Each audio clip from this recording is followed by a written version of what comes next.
Bonjour tout le monde, j'espère que vous allez très bien. Nous allons parler dans cette vidéo sur les perturbations écologiques.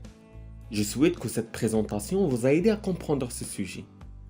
À part ça, comme d'habitude, je vous invite de devenir un membre de notre grande famille en cliquant sur le bouton abonner ici pour recevoir toutes les nouveautés de la chaîne qui est toujours en relation avec la biologie.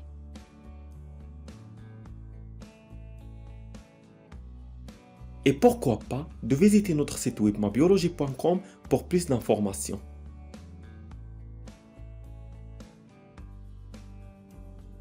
Les perturbations écologiques sont des phénomènes isolés, parfois cycliques, qui changent d'une manière importante et souvent provisoire la structure ou la composition de l'environnement ou de l'écosystème.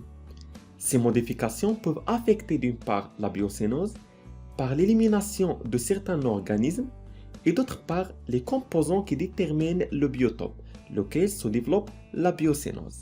Il existe deux formes de perturbations graves pouvant affecter un milieu naturel. Les perturbations naturelles et les perturbations non naturelles ou anthropiques.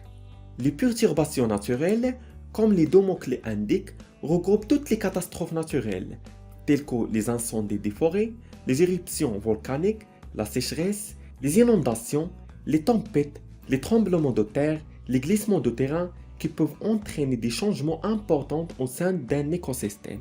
Par exemple, si la tempête fait tomber un groupe de 5 ou 10 arbres, l'ensoleillement au sol sera augmenté, tout comme la température de ce petit milieu. Ces nouvelles conditions pourraient être favorables à la croissance d'arbres différents de ceux qui étaient là avant la perturbation, et non favorables à la survie de la faune du sol. Par exemple, les vers de terre, les arthropodes et les protozoaires qui caractérisent ce milieu et qui jouent un rôle primordial dans le maintien de santé de cet écosystème.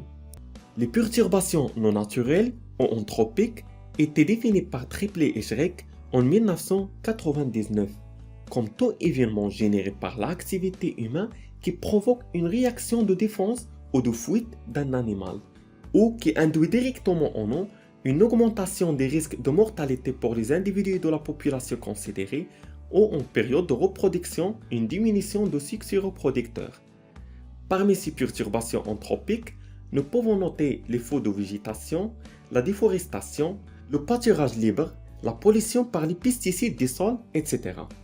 Par exemple, les émissions anthropiques de CO2 de l'atmosphère résultent de l'utilisation des combustibles fossiles, du ciment et de la déforestation vont augmenter l'effet de serre accompagné d'un changement climatique qui génère un changement écologique néfaste pour les écosystèmes aquatiques et les écosystèmes continentaux.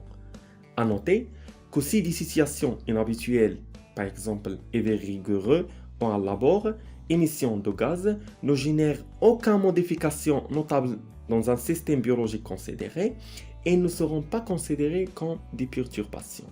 Si vous avez des questions, laissez-moi savoir. Merci et à très bientôt.